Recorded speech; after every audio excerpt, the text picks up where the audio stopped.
Hello, and welcome to the video in which I finally show you the entire process of this piece. I started out with the sketch and I started with the Aquafine watercolor inks. I'm a huge fan of these inks and I love them, and I really enjoy starting my sketches with a basic watercolor wash. I also used the cerulean hue and the ultramarine blue dark and mixed those up, and I created a magenta and a purple and added some water in those. I painted the entire piece with water and got that nice and damp, and then I started a basic wash of the pink to the blue going left to right or right to left. I don't know why I said that.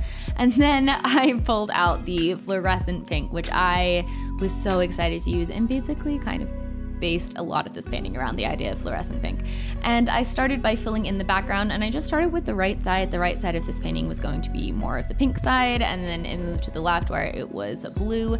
And this part was really intimidating. This was a very complex painting idea for me. And so if you are trying to start doing more complex ideas, I totally understand how intimidating it can be. It really helped to have a reference, and I really tried to break things down into basic, simple shapes to start with. You can see I started with just that base pink of the background, and then the hair is like 2 shades right now.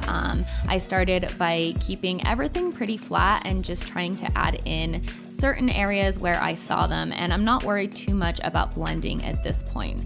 I'm mostly using the FW paints, the neons, but I'm also mixing in some white, also the FW white, I believe, and a few other colors, ultramarine blue, and some darker blues along with that to create some of the purples as well. So I really enjoy being able to mix all these different paints or inks together, because you can really adjust the colors and opacities of certain different ones by the fact that they're cross-compatible, which is really great. I tried to lay in the eyes. I really needed to lay in the overall structure of the painting before I got too detailed with anything. It can be really tempting to get sucked into the detail on one area, but that can be really hard because then if you realize that area is like in the wrong place or you have to move it. I did have to move a couple things or resize a couple things during this painting, and if I had spent a really long time on them before I had to do that, that would have been even more frustrating than it already was. So I'm continuing. I'm using a angled shader brush. This is really useful to use when you're first starting laying down your colors, because you can get really big chunks, but you can also get into fine details. So I highly recommend using an angled shader brush when you are starting to lay things down. I went ahead and made the backgrounds more opaque, and now you can see that I'm really starting to actually get more into building the details and creating different tones of colors. So at this point I decided to start putting in the detail of the eye, because I felt like overall things were in the right place, and kind of starting from there because that was the middle, and from there I just sort of jumped around based on where I felt like I had the emotional ability to tackle. But one thing that I found really helpful was, because this was acrylic, I really could layer so much. So I realized that things kept going darker than I needed them to be. I wanted them to be lighter, be more pastel. So I was able to just literally glaze light pink over that whole area of the face that you just saw me do that, and it lightened that whole thing up without messing up the actual shading underneath, which is amazing. I was also able to do that a lot with some of the hair areas. I was able to lay down white as a highlight and then glaze over more translucent color to tint that color. So that's kind of something that you can see me doing on and off here. And I use that technique throughout the piece, because this piece doesn't have any true whites in it. All of the whites in this piece are actually like a light pink. So by adding in white and then glazing over the top of it, I was able to get a lot more subtleties in those lighter areas without making anything actually white when it wasn't supposed to be. I went in for the eyelashes with a really fine brush, and that was really fun because in the reference photo I had false lashes on, but they were really visible on one side, not so much on the other, so it was kind of unbalanced, but I enjoyed putting in all of that detail.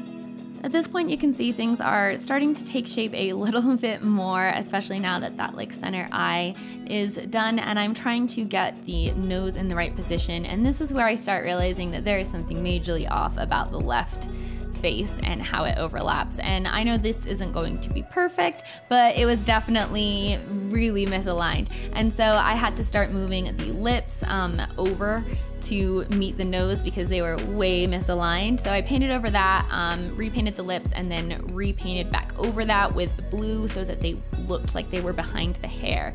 This entire piece has so much overlapping of color and of different facial features that are being seen through different things, like a double exposure style thing, that having these inks and having the ability to have them be really opaque and also really translucent without the paint being really thick in certain areas made this possible. Like, because doing this in watercolor would have been really difficult as well, because I really had to build up a lot on top of certain things. I can't even imagine trying to do this without being able to add in a lighter color. That would be mind-blowing. So at this point, I am mostly going over and really trying to tighten up a lot of the details, although I have not done that left eye, and so I finally do the left eye. But I am really just trying to like create and tighten up all these little details that get the skin blended. You can see that it's come a long way from the beginning, but what we started with, which was those basic chunks of shapes, those are still there. So it's really, really important to start with those big areas because it makes it so much less intimidating. Then you just add like shading and subtleties and things like that.